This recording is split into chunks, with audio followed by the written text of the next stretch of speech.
नमस्कार, मैं हूं शरद द्विवेदी और हमारा आज का मुद्दा है मुख्यमंत्री का फीडबैक मॉडल, किसानों की समस्याओं का हल। मुख्यमंत्री औचक निरीक्षण पर निकले हैं और निश्चित तौर पर ये अच्छी बात है, क्योंकि कई बार हालांकि तंत्र में ये सवाल भी उठते हैं कि क्या मुख्यमंत्री को ही मॉनिटरिंग के लिए उतरना पड़ेगा या उतरना चाहिए, लेकिन ये होता है। संस्थान का जो भी हेड होता है, प्रमुख होता है, जिसको कहा जाता है कि चैरिटी बिगिन्स एट होम, पहला उदाहरण आप ही को बनना पड़ता है। आपको मालूम है कि आप जब मुखिया होने के नाते नीचे उतरेंगे तो एक मैसेजिंग होगी, एक संदेश होगा। इसीलिए अलग अलग पार्टी भले ही हो जाएं, लेकिन ये परंपरा रही है कि खुद मुखिया ज़मीनी हकीकत जानने के लिए मैदान में उतरता है। और गालिब तो कही गए हैं कि बदल कर भेष फ़कीरों का तमाशाए अहले करम देखते हैं। और पुराने ज़माने में तो ये कहा जाता था कि जो राजा रजवाड़े होते थे वो वेश बदल कर फीडबैक लेने के लिए अपने विश्वस्त मंत्री के साथ खुद उतरते थे। खैर, वो अलग दौर था, लेकिन ये सही बात है कि अच्छा है ये, लेकिन ये निरंतरता के साथ हो। मुख्यमंत्री जी को बार बार मैदान में उतरने की ज़रूरत नहीं है। वो चंद उदाहरण प्रस्तुत कर दें और उसके बाद बहुत करीब से निगरानी रखें अपने मंत्रालय में बैठकर, और ऐसा एक निगरानी सिस्टम तैयार कर दें जो अचूक हो। सबसे अच्छा लोकतंत्र में कहा जाता है, सबसे अच्छी सरकार वही है जो दिखाई ना दे, जिसका गवर्नेंस दिखाई ना दे। यानी पता ही ना चले कि कौन देख रहा है, कहाँ से देख रहा है, लेकिन अगर जरा सी चूक हो तो तुरंत उस चूक के लिए जो जवाबदेह है उसको पकड़ लिया जाए। तो आज इसी पर हमारी डिबेट है, लेकिन पहले देखिए हमारी ये रिपोर्ट है। खरगोन जिले के कतरगांव गेहूं उपार्जन केंद्र पर उस वक्त हलचल मच गई जब मुख्यमंत्री डॉक्टर मोहन यादव अचानक पहुंच गए। बिना किसी तय प्रोटोकॉल के सीएम ने सीधे किसानों के बीच जाकर हालात समझे। उन्होंने तौल, भुगतान और स्लॉट बुकिंग की व्यवस्था को करीब से देखा, साथ ही किसानों से उनकी परेशानी पूछी। सीएम का ये दौरा सिर्फ निरीक्षण नहीं था, ये फीडबैक मॉडल की मिसाल बनता नजर आया, जहां किसानों से सीधे बातचीत कर रियल टाइम फीडबैक लिया गया। किसानों ने भी खुलकर अपनी समस्याएं रखी। सीएम ने मौके पर ही अधिकारियों को सख्त निर्देश दिए, किसानों को धूप में खड़ा न रहना पड़े, खरीदी केंद्रों में ठंडे पानी और बैठने की व्यवस्था हो, तौल और भुगतान पूरी तरह पारदर्शी हो। सीएम ने किसानों को भरोसा दिलाया कि 2625 रुपए प्रति क्विंटल की दर से उनके गेहूं का पूरा भुगतान किया जाएगा। साथ ही स्लॉट बुकिंग की तारीख बढ़ाकर 23 मई तक कर दी गई है। क्योंकि इस बार ये बात सही, बम्पर उत्पादन होने के कारण से बड़ी संख्या में लोग स्लॉट बुक करा रहे हैं। जैसे कि जानकारी आई कि पहले हमने 9 तारीख तक तारीख बढ़ाई और तारीख बढ़ने के साथ 9 का भी स्लॉट पूरा बुक हुआ, तब 23 तक कर दी और 23 के आगे भी ज़रूरत पड़ेगी तो आगे भी बढ़ाएंगे। मैं एक बार फिर आपके माध्यम से, ये हमारी सरकार किसान हितैषी सरकार है, किसानों को धैर्य रखते हुए सबका माल बिकेगा, इसीलिए हमने मैदान के अमले को उतारा है। मैं खुद उतरा हूँ, सारे मंत्रियों से, अधिकारियों से, सबसे कहा है कि जो जहाँ भी जैसी व्यवस्था चल रही है उसमें किसानों को कठिनाई नहीं आए, ये हमारा प्रयास होना चाहिए। उधर गेहूं खरीदी को लेकर सियासत भी तेज हो गई है। कांग्रेस के वरिष्ठ नेता पीसी शर्मा ने सरकार पर किसानों की अनदेखी का आरोप लगाया। साथ ही किसानों की समस्या पर 7 मई को कांग्रेस के नेशनल हाईवे पर चक्का जाम करने की जानकारी दी। वहीं बीजेपी विधायक रामेश्वर शर्मा ने पलटवार करते हुए कहा कि सरकार किसानों का एक एक दाना खरीदने के लिए प्रतिबद्ध है। सीएम का औचक निरीक्षण उसी का हिस्सा है। रामेश्वर शर्मा ने कांग्रेस पर भी हमला बोला। मुख्यमंत्री जी ने कहा था कि दाना दाना खरीदा जाएगा, लेकिन उसके बावजूद भी अभी किसान परेशान है, लाइन में लगे हैं, धूप में, गर्मी में। और पहले ही 1800 2000 में वो अपना गेहूं बेच चुके। हमारी ये मांग है कि जो किसान बेच चुके हैं 1800 2000 में, उनको भावांतर जो पैसा उनका है वो दिया जाए। कांग्रेस हाईवे जाम करे या खुद कांग्रेस अपने पहिए जाम करे, कांग्रेस पहले ईमानदारी से बताए कि उनने अपनी जिंदगी में कभी किसान का दाना खरीदा है। मुख्यमंत्री दिग्विजय सिंह थे तब किसान के दाने का क्या भाव था, और इसलिए किसान के साथ धोखाधड़ी करना ये कांग्रेस की आदत है। कुल मिलाकर मुख्यमंत्री का ये फीडबैक मॉडल सिस्टम को जमीन से जोड़ने की कोशिश के तौर पर देखा जा रहा है। जहां एक तरफ किसान अपनी समस्याएं सीधे सरकार तक पहुंचा रहे हैं, वहीं दूसरी तरफ सरकार मौके पर ही समाधान देने का दावा कर रही है। तो देखा आपने, कोशिश निश्चित तौर पर बहुत बेहतर है और ये अंजाम तक पहुंचेगी, ऐसी उम्मीद भी की जानी चाहिए। हमारे सवाल देख लीजिए, क्या मुख्यमंत्री का फीडबैक मॉडल ज़मीनी समस्याओं का स्थायी समाधान बनेगा?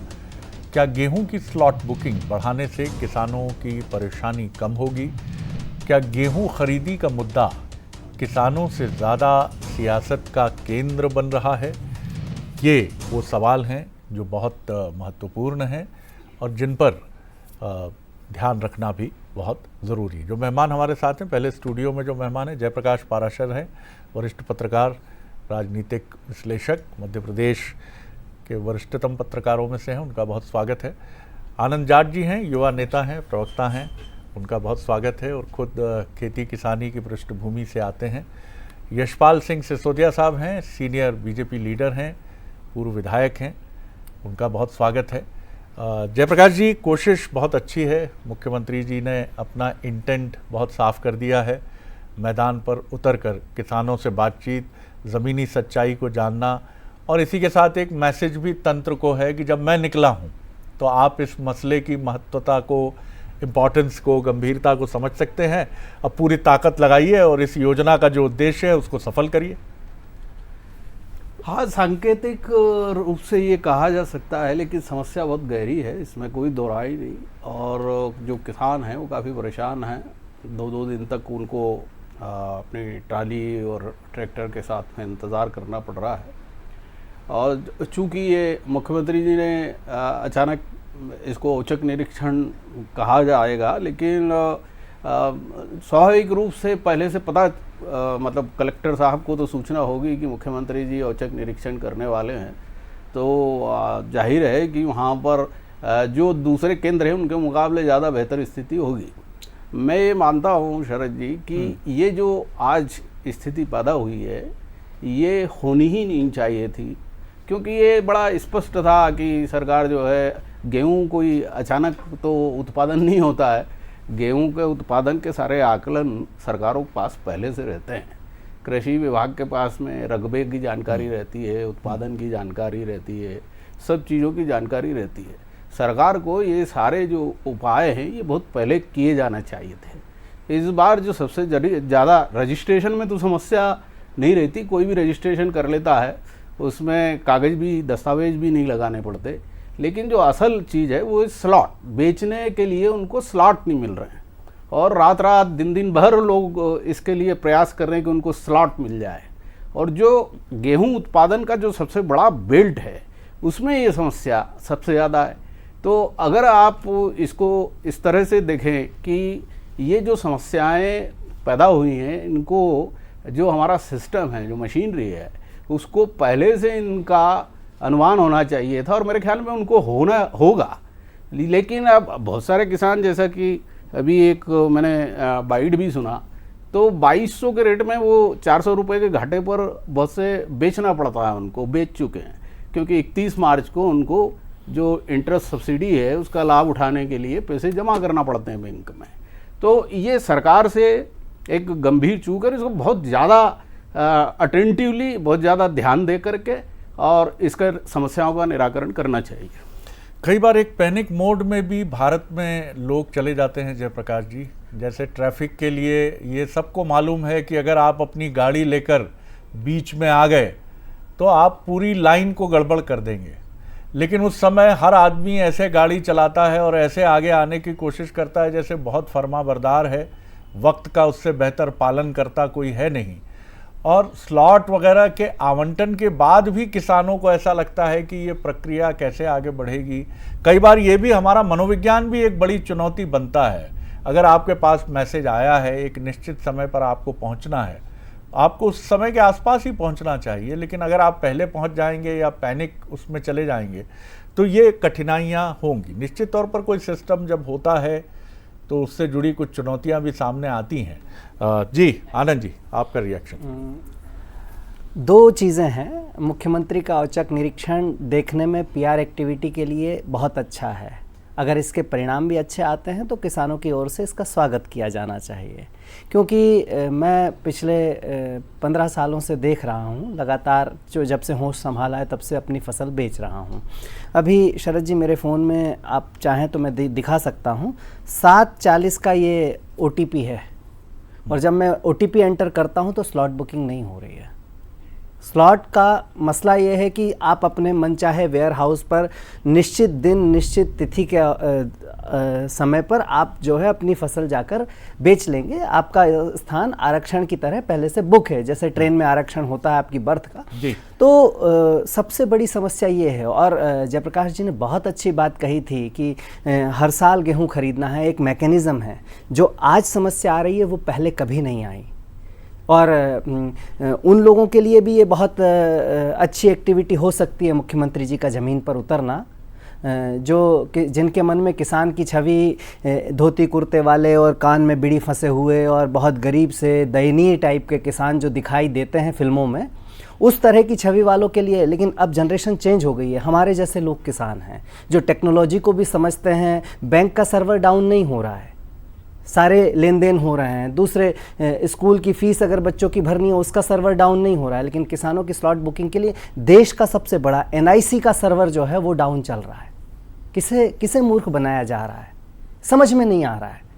और रात को 3-3 बजे तक मैंने प्रयास किया है स्लॉट बुकिंग का, तो सरकार की नीयत पर बड़े सवाल हैं। फिर भी अगर मुख्यमंत्री जी के औचक निरीक्षण के बाद ये स्थितियां सामान्य होती हैं और सुधर जाती हैं तो इसका स्वागत किया जाएगा। लेकिन अगर ये मूर्ख बनाने और PR की एक्टिविटी है तो मैं समझता हूं कि इसका तगड़ा विरोध होगा। देखिए, ये इस कार्यक्रम में ये बात हमने बार बार कही है कि कोई भी सरकार इस इंटेंट के साथ कभी किसी योजना को या ऐसी किसी प्रोसेस में वो कैसे जाएगी जिससे उसको नुकसान हो।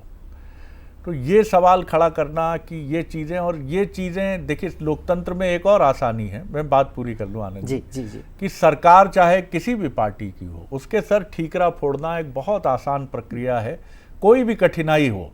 उन्होंने कहा साहब सीधे सरकार जिम्मेदार है, तंत्र भी जिम्मेदार होता है, एक सिस्टम जिम्मेदार होता है। कुछ ज़िलों में हम सुनते हैं अक्सर, मैं यहाँ का स्पेसिफिक उदाहरण नहीं दे रहा हूँ, वहाँ बहुत अच्छा काम हुआ, स्लॉट बुकिंग बहुत अच्छे से हो गई, सारी चीज़ें हो गई।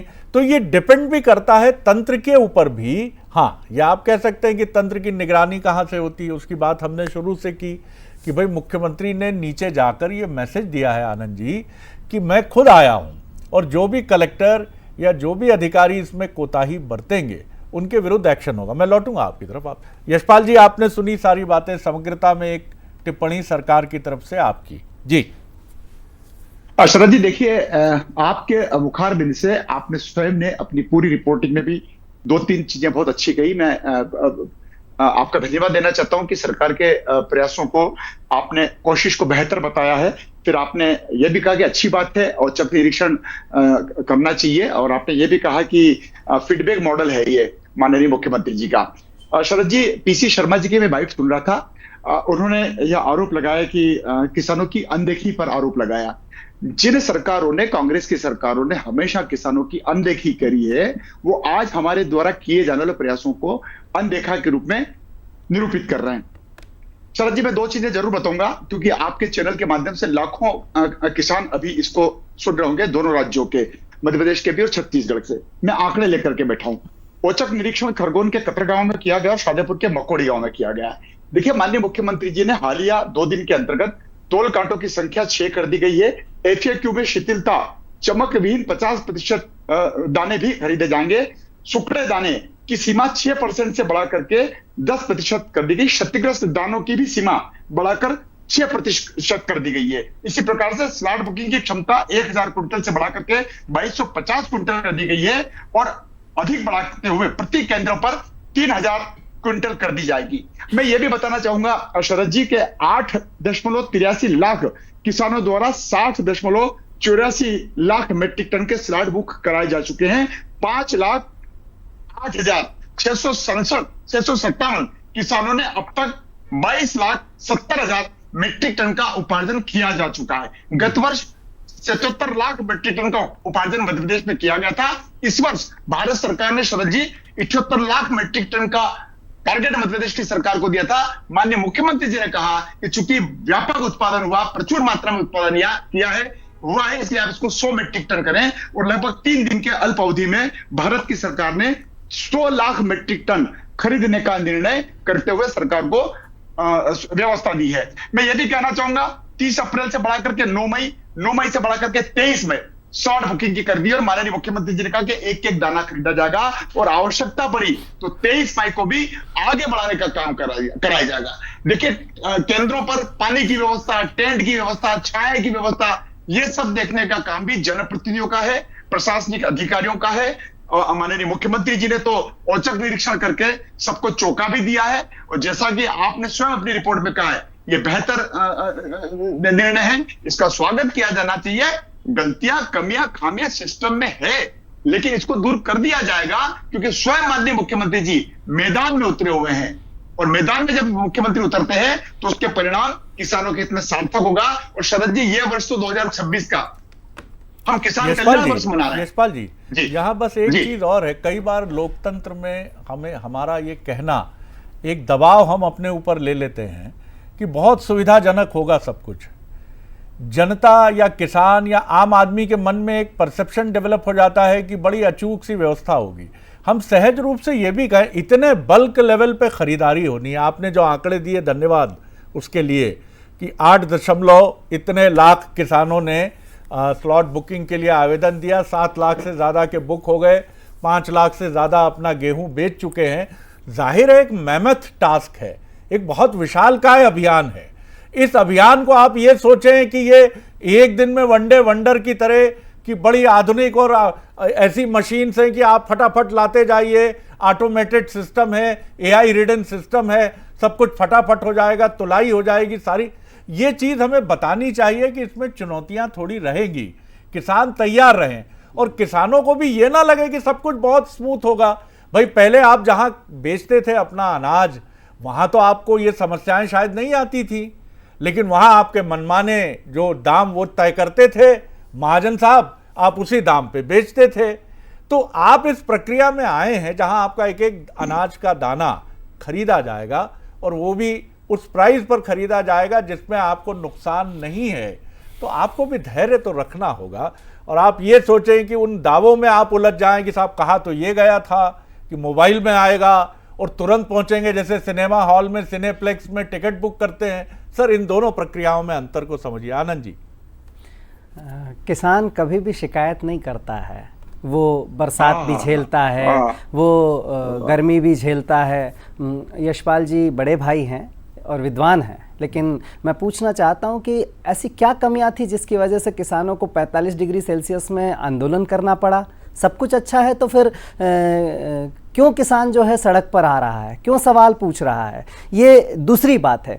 तीसरा जो महत्वपूर्ण बात है कि ये मैं जब पत्रकारिता की पढ़ाई करता था तो मेरे गुरुजी कहा करते थे कि 1 साल का अखबार पूरा अच्छे से पढ़ लो। हर साल बारिश होती है, हर साल सर्दी आती है, हर साल बाढ़ आती है, हर साल सूखा पड़ता है, हर साल गर्मी और जो शीतलहर है उसके कारण लोगों की जानें जाती हैं। ऐसे ही गेहूँ खरीदी भी हर साल होती है ना, तो इस बार समस्याएं क्यों आ रही हैं? आपको इतिहास में जाने का बहुत शौक है यशपाल जी, कुछ ऐसे उदाहरण मुझे बता दीजिए जब किसानों ने गेहूं खरीदी को लेकर पहले आंदोलन किए हों। ये नया नहीं है कुछ भी, और बल्क में ही हर साल खरीदी होती रही है। जी यशपाल जी बोल लीजिए जल्दी से, 10-15 सेकंड। मैं शरद जी आनंद जाट जी की विद्वता को प्रणाम करता हूं, लेकिन आज आप कहीं स्लिप हो रहे हैं, आनंद जी चूक रहे हैं। मेरी बात सुन लीजिएगा पहले, इसलिए कि आप स्वयं कह रहे हैं कि किसान बोलता नहीं है और आप स्वयं कह रहे हैं कि किसान आंदोलन कर रहा है और घेराव और प्रदर्शन कर रहा है। आपकी बातों में दोहरा वक्तव्य आ रहा है। और जहां तक आपने कहा है कि सरकार ने व्यवस्था क्यों नहीं करी है, जब पिछले वर्ष का आंकड़ा आप देखें तो 77 लाख मीट्रिक टन सरकार ने खरीदा, और इस बार यदि उत्पादन बढ़ गया है तो सरकार ने कहा, भारत की सरकार को, 78 लाख मीट्रिक टन से काम नहीं चलेगा, हमको 100 लाख मीट्रिक टन का आवंटन आप दीजिए ताकि हम व्यवस्था सुनिश्चित कर लें। और आनंद जी, यह बात भी समझना पड़ेगी, वैश्विक जो स्थितियां चल रही है, जो युद्ध की परिस्थितियां चल रही है, किस प्रकार से हम बारदान ला रहे हैं, किस प्रकार से हम व्यवस्था कर रहे हैं, ये सारी चीजें भी अगर आप देखेंगे तो मध्य प्रदेश की सरकार इन तमाम चुनौतियों को स्वीकार करते हुए किसानों के हक में एक एक दाना खरीदने का संकल्प ले रही है। दृढ़ संकल्पित है। मन की इच्छा के साथ, मन की इच्छा के साथ माननीय मुख्यमंत्री जी मैदान में भी उतरे हुए हैं। देखिए, कुछ बुनियादी चीज़ों को हमें समझना होगा। एक तो आपने बारदाने का जिक्र किया, दूसरा मध्य प्रदेश हर वर्ष अपने पिछले रिकॉर्ड को तोड़ रहा है गेहूं उत्पादन में, और ये आसान नहीं है। इन सब के लिए व्यवस्था चुटकी बजा के आप नहीं कर सकते हैं। और ऐसा भी अभी हमारी सक्षमता, देश की मैं बात कर रहा हूँ, मध्य प्रदेश उसका हिस्सा है कि हमारी ये भी सक्षमता नहीं है कि रातों रात हमने गेहूं खरीदी के लिए करोड़ों रुपए का बजट रख दिया कि साहब ये 25,000 करोड़ रुपए गेहूं खरीदी के लिए हैं, अत्याधुनिक मशीनें होंगी और ऐसा ऐसा होगा। इन सबको भी समझना होगा हमें। आलोचना के बिंदु बहुत आसान है। देखिए, मैं समझता हूँ ये अधिकार है विपक्ष का और पक्ष का अधिकार है कि वो अपना बचाव करे, लेकिन इसके बीच में बिटवीन द लाइन्स बहुत सारी चीज़ें हैं। ये कह देना कि बहुत आसानी से हो सकती हैं चीज़ें, हो सकती होंगी आसानी से, लेकिन उसके लिए जिस तरह का एक ओरिएंटेशन चाहिए। यशपाल जी, आनंद जी, इनकी पार्टियां ये तो गजब की जवाबदेह महसूस करती हैं अपनी अपनी भूमिकाओं में, चाहे वो पक्ष हो चाहे विपक्ष हो, दोनों को जवाब देना है। और एक साहब हैं जो परमानेंट गवर्नमेंट है, भाई साहब आपकी भी बहुत गंभीर जिम्मेदारी है, आपको भी उतना ही इन्वॉल्व होना है और आप हैं इन्वॉल्व, लेकिन उसको और बढ़ाना है। आप अपने काम के घंटे बढ़ा सकते हैं, जैसे निजी क्षेत्र में हो सकता है। एक कलेक्टर और उसका अमला अगर 16 घंटे काम करेगा, ज़्यादा आसानी होगी। जयप्रकाश जी।